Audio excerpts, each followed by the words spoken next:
Fire Emblem Three Houses is now available on Nintendo Switch, and with romance being a feature in the game, you're probably wondering exactly what romantic options are available. Well, wonder no more, as this video will explain all the ins and outs when it comes to living your best love life in Fire Emblem Three Houses.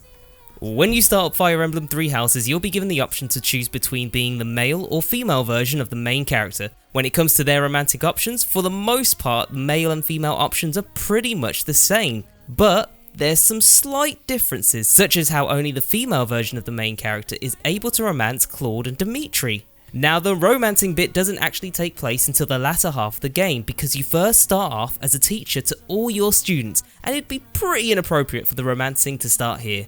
Instead, the first half of the game mainly involves you recruiting students to join your house so that you can be an ultimate team for the battles that take place later on in the game. In order to recruit students, you need to be exploring the monastery during your free time on Sundays. Each student will have certain requirements that you need to fulfill before you get the option to recruit them. For example, if you want to recruit Bernadette, you'll need to have your main character's strength and bow attributes leveled up. Instead of just listing them all off in this video, you can check out this super handy table to see what each student favours.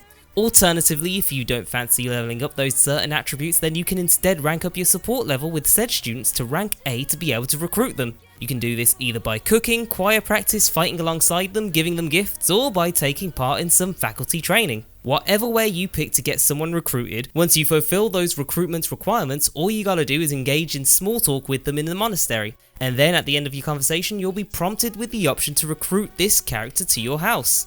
After learning all about the whole recruitment process, you're now probably wondering who might be the best students to recruit.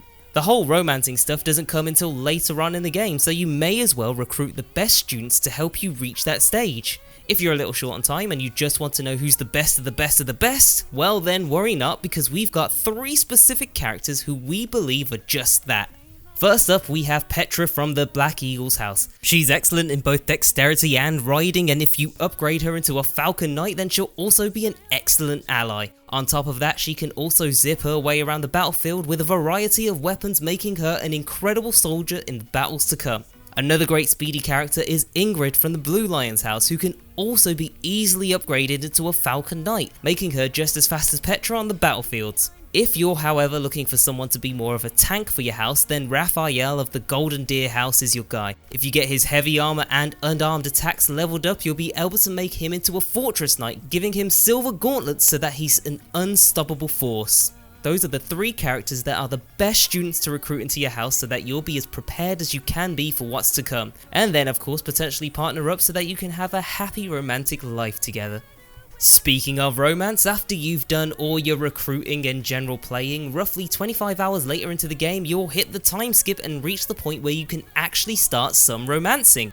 At this point you need to make sure that your potential romance partner has been leveled up to rank S, which you can do either by fighting alongside them or doing some sort of activity like cooking or practicing choir with them in the monastery.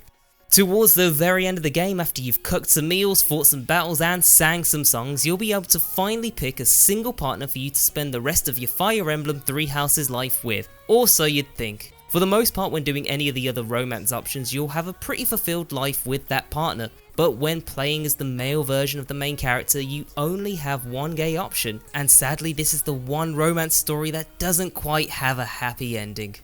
But that's all the ins and outs to having a happy romantic life in Fire Emblem Three Houses. Or at least it's the ins and outs to mostly having a happy romantic life. Sorry, Eloise.